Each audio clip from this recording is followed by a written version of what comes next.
Good morning, good afternoon, good evening, and welcome to the French Press Bookworks Author Roundtable. Today we are joined by Amanda Garnett-Sampson, Colin McMahon, and Julie O'Sullivan, and we are going to be chatting about the trends of the female in YA and why YA needs a little bit of a makeover when it comes to the female role and female characters. How's everyone doing today?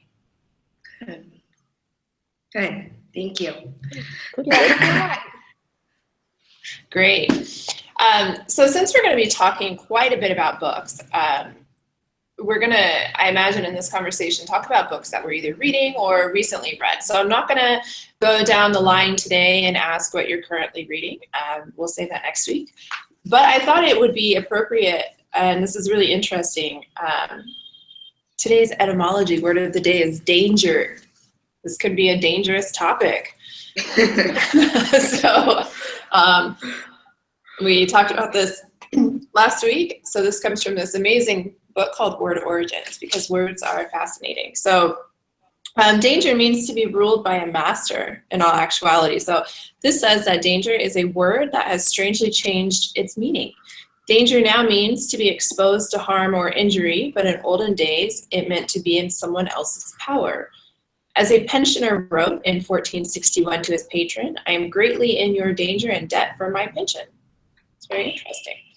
This subservience to others is explained by the history of the word. It traces back, by many changes of spelling, to the Latin dominion, which means power, and lordship, which in turn derives from dominus, which means master. In early England, any whim of his master put a serf in danger. Isn't that interesting? That is really fascinating.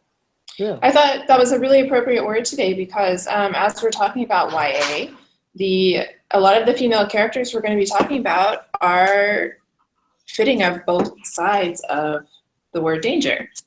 So a lot of them tend to be in debt to other people, and that tends to be a common theme where the female has to be in debt to a male character. And then she is constantly in the modern form of danger and saved by the male. So, all right, who wants to kick this off? What do you think about, what do you think is most troubling about current female trends? Lazy. Lazy? Lazy, it's the same thing over and over again. Yeah. Explain to me this, because I have a feeling you're going where we want to get really quickly, which is excellent. Yeah.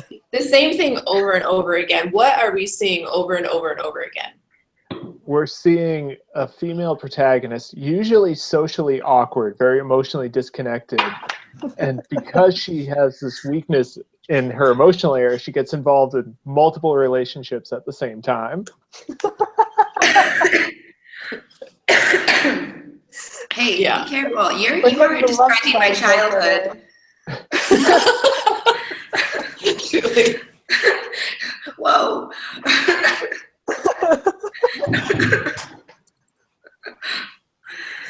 Excellent. Well, I agree. I think that they do tend to go into like this insta love, and I mean, it's kind of weird. I was socially awkward as a kid. I stand by that. Although the insta love was not like that. That I think is unrealistic. I think part of the YA issue is they play off of, because it's really for young adult girls, these romance triangles, and I think a lot of young girls feel awkward and they feel like they can't really connect with a lot of people. So I think that that's part of that. And then I think every girl wants to feel like they have that connection, or they want to feel like somebody is desiring them. And so then, of course, if they have two, then these girls are like reading this up. They're like, yes, I'm awkward and two boys can fight over me. What? Okay. I think part of it is they're playing up for their audience. And I mean, I think in some ways it can be good, but I think in other ways when they go overboard, like, oh, I will die for you. No, I will die for you first. No, I will die for you first. Then it's kind of like, really? I don't know. That's my opinion. What does it say though for like the social obligations of women, of like a book with a male protagonist, it'll be about the guy figuring out like who he is and what he's going to do for the rest of his life. Whereas for all the women ones, it's like, who am I going to be with for the rest of my life? That's the cliffhanger. This is why it's a problem. Yeah, so that's the problem. Okay, then, since Colin just brought that up, should we just go ahead and segue? I was just thinking about that. Yes. Yes. So this book has been a really big discussion point in our author chat room for It's I unknown don't to know. me. I've never seen it before. You're good. Am I missing out? Should I read it? No. No. You pretty just described this book, added Good. one extra man, because it's not a love I was gonna say it's a triangle. square. Yeah, Yeah. it's a square. Okay, so it's really getting advanced with it. Wait, I do no point. Takes it to a whole nother level. Yeah, the whole thing. So the MC is straddling the lines of the society where it's the reds and the silvers, and so one group is poor and the silvers are rich and they have this pure blood and magical powers, but she's a red, but she has magical powers, so she bridges the gap. And so when you have these amazing powers and you bridge the gap between the status quo and the peasants and you can do amazing things, of course, the only thing you're going to be worried about is which prince should save me and which prince should I spend my life with? And then comes her little peasant friend and, oh, but he's been in my life all along. You know, the good homeboy, maybe he's who I need to take over the world with. This almost joined my list of books that I've thrown across the room, which is only 2, but it almost became 3. So, who else wants to chime in on this? I think what bothers me so much about this book in particular is how unappealing the female main character is. Like, why do all these books with female, like young female main characters, why are they all so crappy? Like, the personalities either aren't there or they just are terrible people. Why can't they be good people? Fix them. No. If you have someone who's just fine and is good being by themselves, then why do they need to have another person? But why Well, are but the see, guys he's like attracted that. to them? But to that, Yeah, and- Colin, sorry.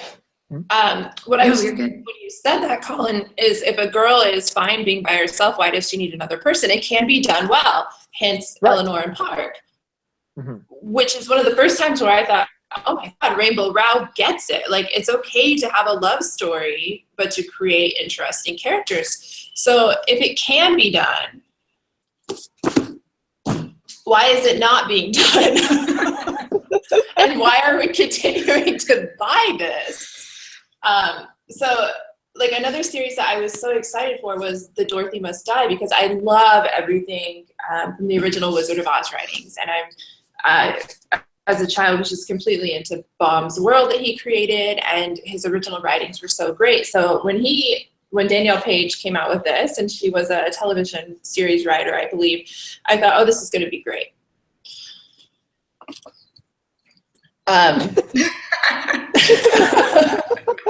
Just froze on The a main picture of you with character. his face against the book.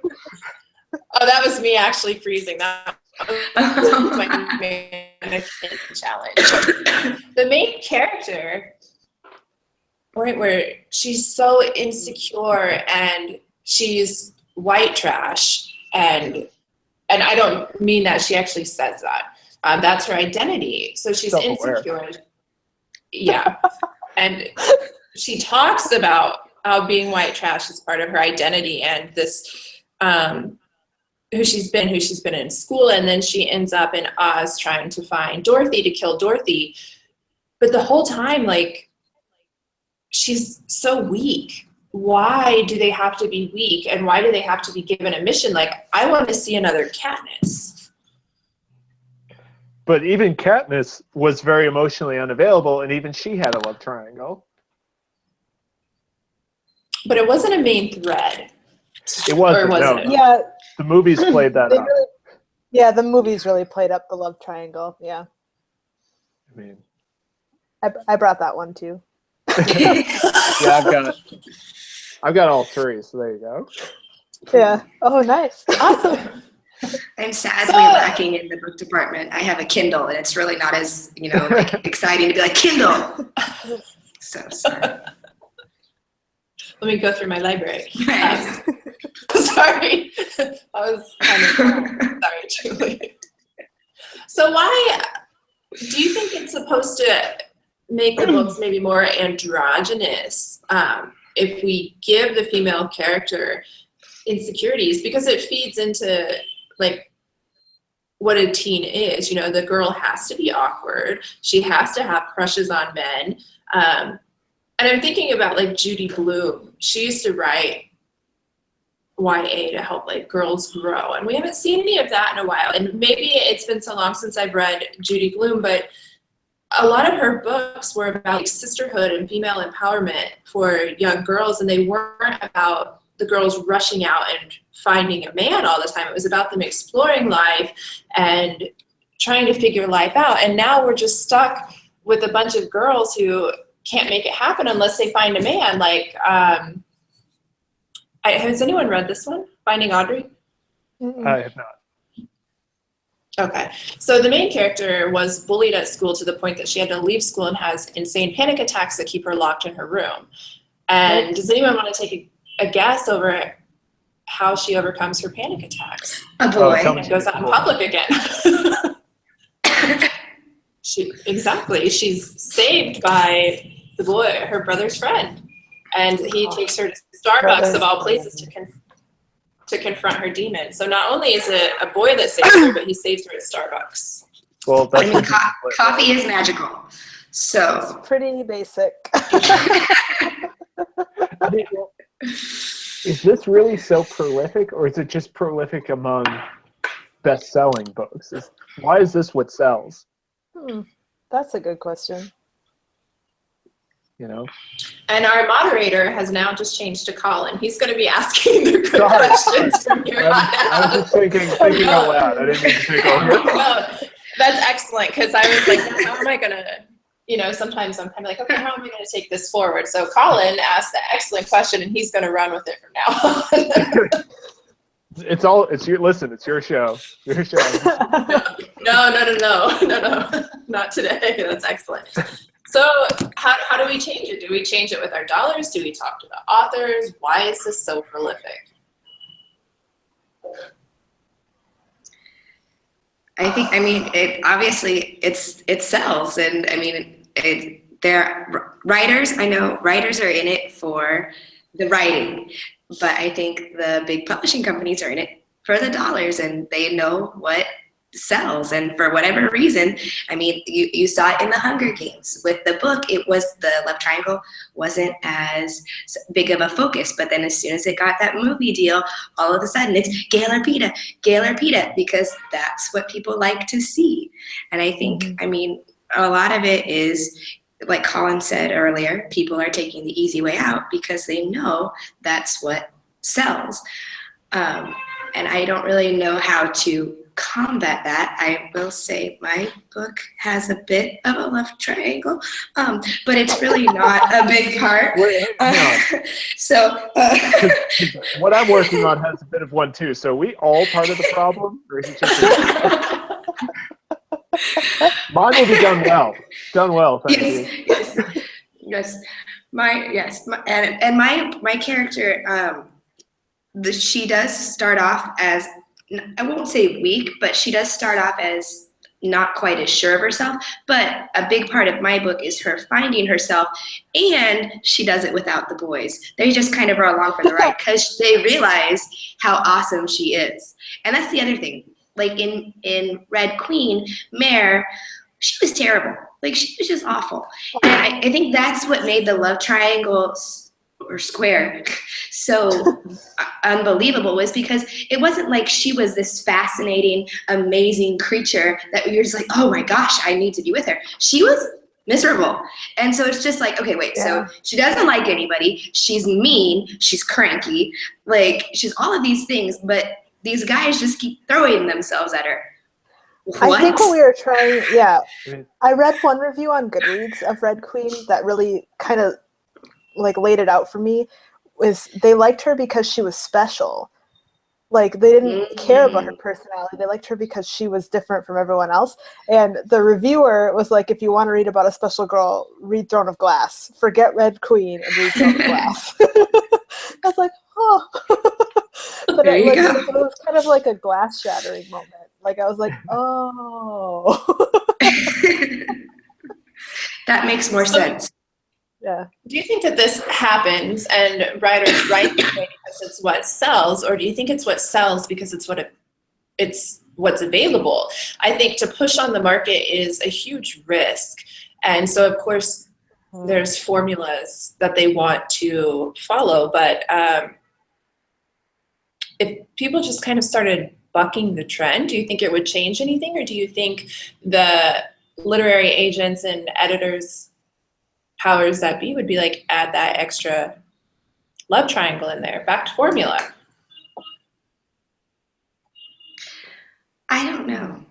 I can't honestly picture a publisher taking a book that's good and then saying, oh, but you need to add in this extra boy or girl or whatever, because that just seems so silly. But then again, they took Ella Enchanted, which is an amazing book, by the way, and they made the movie. Yeah, but that's So- Hollywood. Oh, and Ella Enchanted is actually another really good, that she's a very good, strong female heroine. It's not so much a YA, that's an MG, a middle grade read, but I remember reading that when I was growing up, and she's incredible. And there is the one love interest. There's not a triangle. There's just the one. But again, that's more of a thing that develops later on throughout the story. It's not like, oh, I see him and he is beautiful and I must have him. No, she finds out who she is, and she discovers who she is, and she does all these other incredible things. And then the boy's kind of a side thought and a nice like tie-in. It's like, okay, this is more realistic. This I can understand. I can get behind this. Mhm. That's a good one if you haven't read it. Add it to my I agree. That's a good one. What do we think? Oh, sorry, go ahead, Colin. I was just going to say that when it comes to changing it, I think it is quickly becoming very entrenched. Like actually one of the books I grabbed was The Hero with 1,000 Faces, which is just the idea that all heroic stories follow the same archetypes, like the same basic plot formula. And Yeah. I'm really worried that female literature with women protagonists is taking this on, but just modifying it in a different way. As I said earlier, a male protagonist can be to save his family, to claim his throne, whatever. But I'm wondering if part of the heroine with 1,000 Faces is going to become that she needs to find, her true love, and that like one of the parts of that journey will just become like the other guy or the other lover or whatever. Huh. The only thing I could think of while you were saying that is Game of Thrones and Daenerys, where they have strong women, but then the women have to be a man, or even like Vikings. We see this. That's not a book, granted, but if you're into Vikings, you've got strong women, but then the women have to act like men. Like, why can't we just have a strong feminine woman who doesn't have to be masculine? Like, yes, she wears a dress, but she's also, very... Well, I think the ideal of strength is so intertwined with the idea of masculinity that it'll be very hard to separate the two. It's true. Like It's true. buff, confident, decisive. Okay, so this gives me a segue into my next question. And that is based on this book. Has anyone read this, The 13 Reasons Why?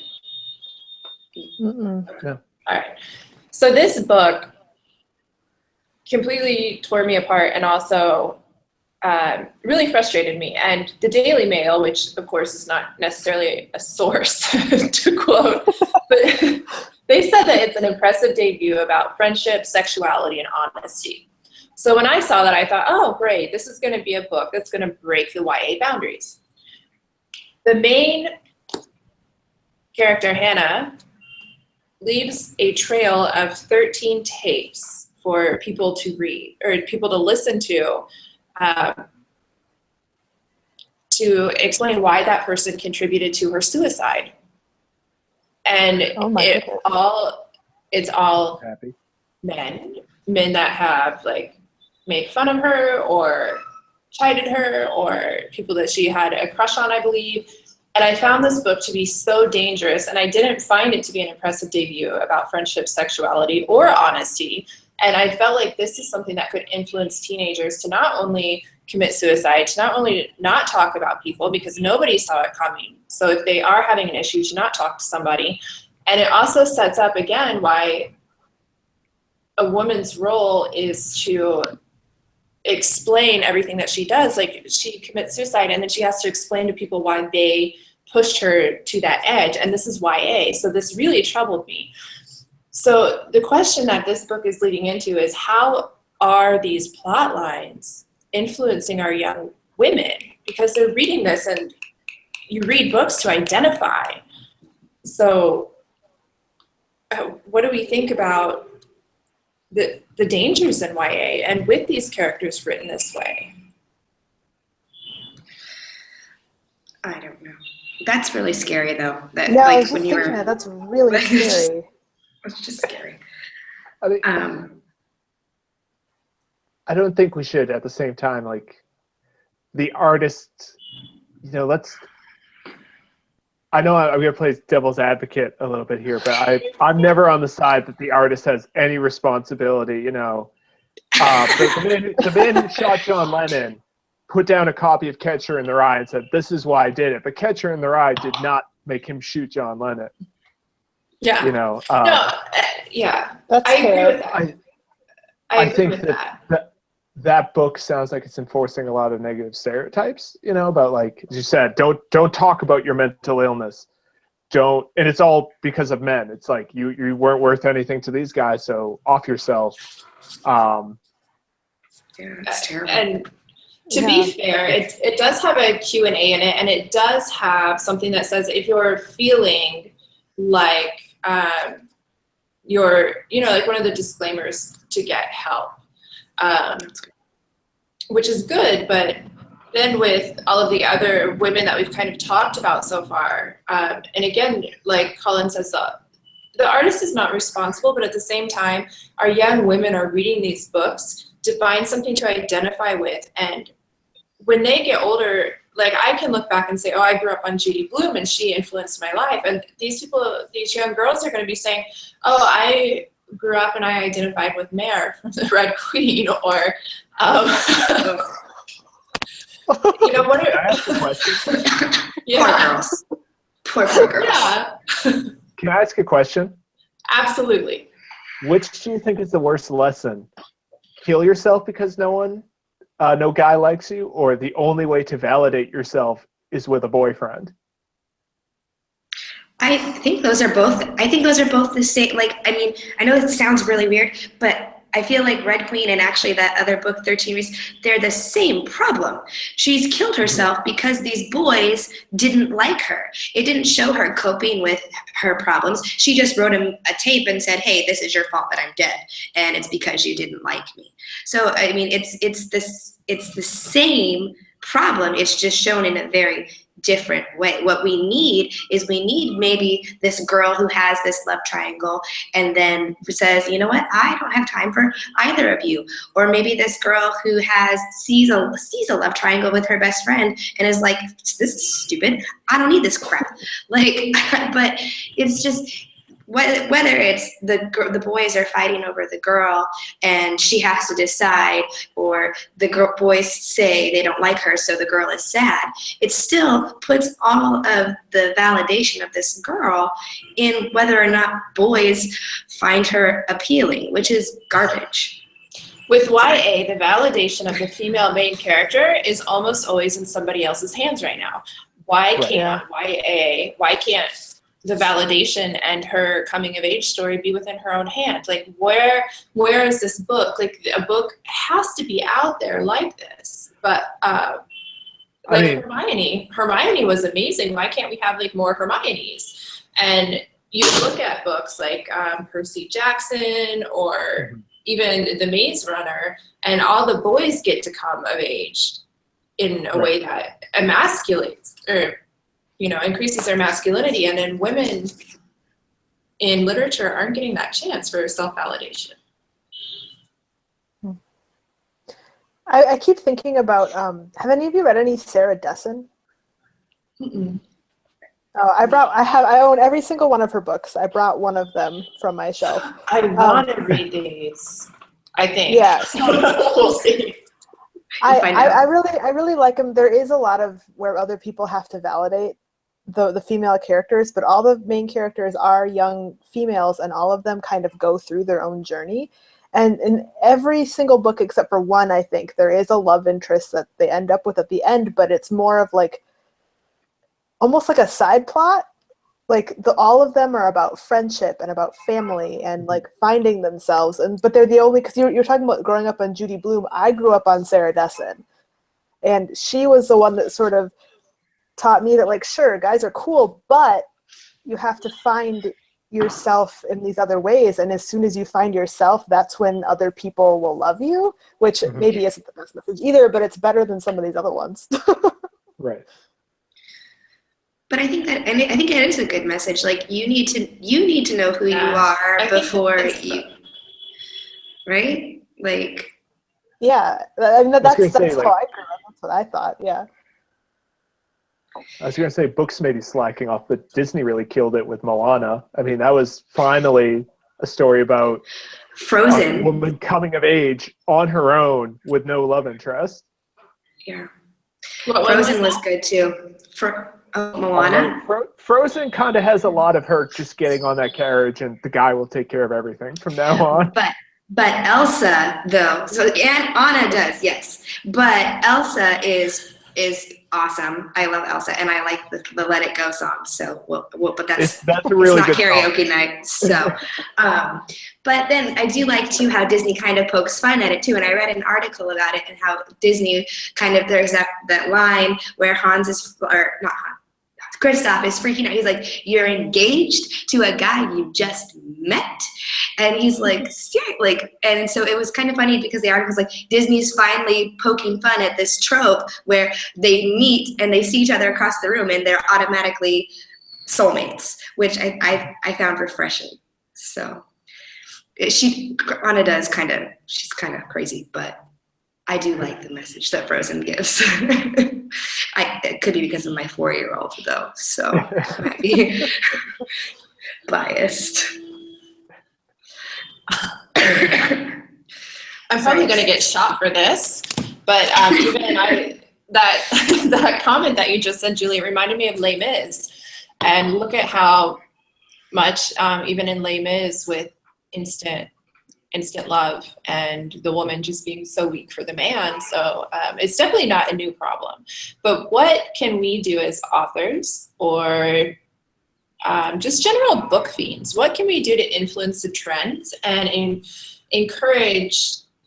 I don't think that this is ever going to die. It's always going to be there. The love triangle will always sell. It makes a good movie. Nobody makes a Kate Hudson, Matthew McConaughey movie without a love triangle, So what can we do as book lovers to kind of influence and encourage authors to open that door and encourage publishers to open that door and create more? Don't be lazy. Yeah. How will we not be lazy, Colin? Teach us. So just what you were going to do, don't do that. Do something else. The first instinct, ignore it. Throw it out.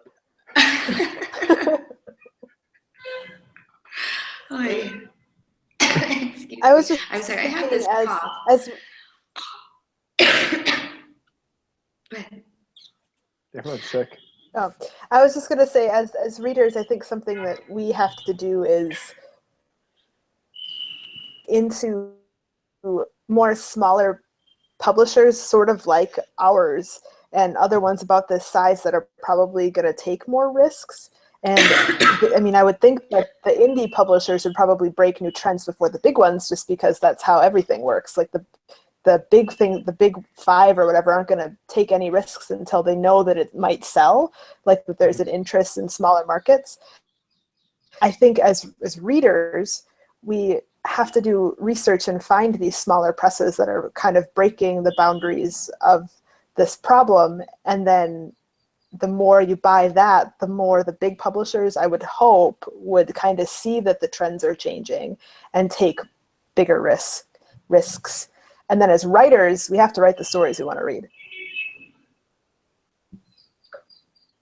Yeah. Excellent answer that left us all quiet. Love, Who goes love next? Love I just assume that Now, I will say, because I think what we said, Colin and Amanda, you both have love triangles too. So I will say, I don't have a love triangle. Oh, well, look at her. No, it's not much. Somebody give this girl a medal. I don't think all love triangles are bad, because I will admit there are books that I read that have love triangles and I'm like, oh, it was so good. But I think it needs to be done. If you're going to do a love triangle, it needs to be done in a certain way, and the focus needs to be more on the growth of the character, the YA character, kind of like Sarah Dressen does or Judy Blume does. The focus needs to be on the character's growth, and then the triangle, if it's there, it can be a side trope or a side theme, or I don't think that what should happen in this book about this girl coming of age should be front and center. Oh, am I going to pick boy A or boy B? Like, that's just silly. So you're suggesting that the main female protagonist should actually be a character rather than the love triangle being the main character? What? That's crazy. That's crazy. We lost Colin. He's gone. Just give me a minute to wrap my head around that. Colin's like, and now I have to delete my hard drive. What you were gonna do, don't. Don't do it. Do something else. All right. So it is unfortunately time to close down. I think we could talk about this. I'm having a lot of fun with this conversation. I think we could carry it on for a really long time. So what I want you to do is we'll go down the line. Amanda, Colin, Julie, give us your final thoughts either on what you are tired of seeing, what you want to see more, how to make stronger female characters, how to break the trend on female characters, or anything else. Give us a quick final thought and tell people how they can find you to keep the conversation going. Someone else start.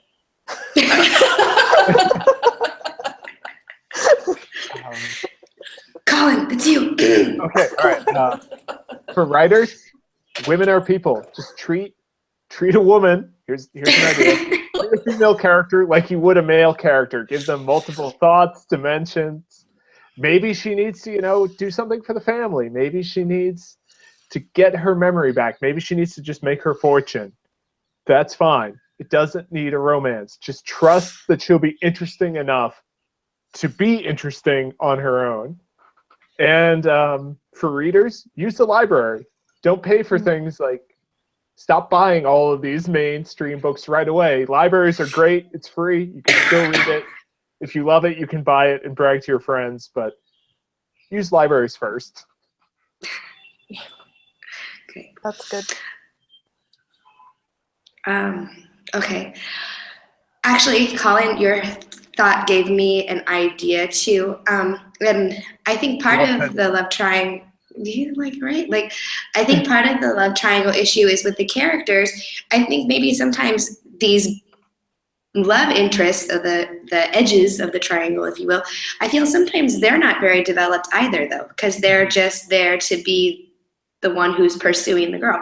So develop all of your characters into something more sophisticated than just a romance idea or a thought. Make your girls independent and strong-willed, and make the boys have their other things that they want. It shouldn't be, I mean, that's not realistic either in young adult. Like, I don't remember ever going to high school and having some boy just like follow me around and be like, oh, you are my reason for being, as cool as that would be. I don't think it happened. Called at that point. So I think it's a full circle thing. All of the characters need to be fully developed, and it needs to be something, not just one singular aspect where love is the only idea. Love is great. I'm a big fan of love. My iPod will attest to this, but I just think it needs to not be the focus. There's so many other great things that can be written about. Mm-hmm. I'm still trying to figure out what my final thoughts are, I guess. I think I kind of said them all before we got to this closing thing. I think I just mostly agree. We have to, as readers, we have to seek out things that maybe don't have the love triangles or have different plots, have well-developed female characters. The library is a really good resource for that, because then you wouldn't be spending your money unless you really knew that you wanted to invest it there. And then, yeah, as writers, I think we really have to commit to writing better female characters, I guess. And I mean, I've been guilty of it too, especially like really early drafts of stuff. I'm just sort of like, yikes. So was I thinking? But yeah, just, you have to write what you want to read if you can't find it already out there. I agree. So my final thought here is to touch off all these points, like with Julie, what you said about develop more sophisticated characters. And why can't, if you're going to put the love triangle in there, why can't it be something realistic? Why does it have to be a bad boy or the boy she could never get? Why does it have to be the best friend or the best friend's enemy? Why does that have to be? And of course, plot structure, blah, blah, blah. But, you know, let's kind of do that. And I was just thinking of one of my favorite YA books, which is Dumplin'. I don't know if any of you have read Dumplin'. It's on my Kindle, but I haven't read it yet. Viva la Willow Dean. This book gets it. And she is a thick girl. She loves Dolly Parton. She works at a fast food restaurant, and she just doesn't care about, like, she has a crush on the boy, but it's not a big deal. And the book is a love story, but it's done so well that it's so realistic. Peter Mon told me I had to read this book, and I listened to it, and I'm so glad that I listened to it, because it's probably one of my favorite YA books ever, and it really breaks all the tropes. So I would recommend giving that one a spin, because it's hilarious. And she's a plus-size Dolly Parton loving daughter of a former beauty queen. I mean, how much better can you get? Sounds awesome. It's amazing. So I think we had a lot of really good thoughts here, and this was an excellent conversation. We might have to have a part 2 in about 6 months to see what happens, and maybe we should explore the male role in YA. Like, why are men so tied into love triangles with women a little bit? Maybe that'll be a future conversation. So if you have questions or comments about today's conversation, if you want to keep it going, you can reach out on social media to us. It's at FP Bookworks. My name is Dion Abolila. I am everywhere at Girl vs. City.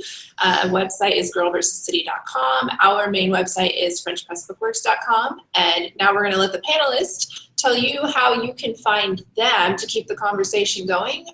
If you heard anything from one of them that you really liked, feel free to tag them. They'll go ahead and tag all of us so we can all contribute. So let's go down the line. And how can people find you? Okay, I will go first. My name is JM Sullivan. You can find me on Twitter at _JM_Sullivan.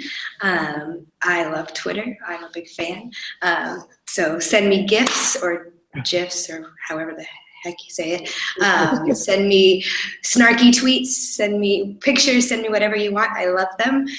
You can also find me on my website at jmsullivan.author at WordPress.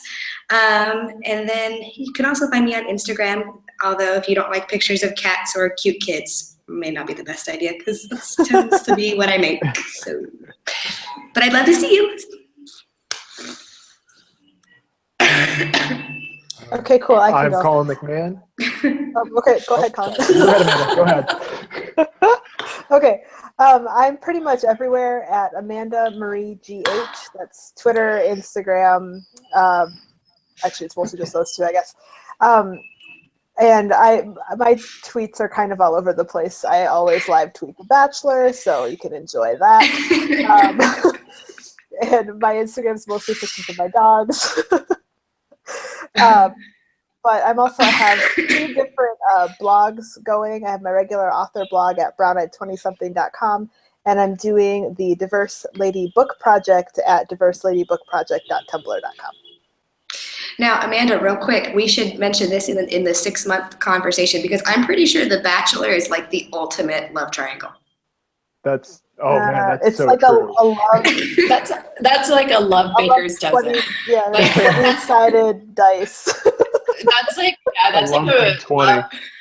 it's a patisserie shop right there. Like you don't have a love triangle. Like you're making a love cake out of all those eggs. Yes, it's a guilty pleasure I can't get rid of.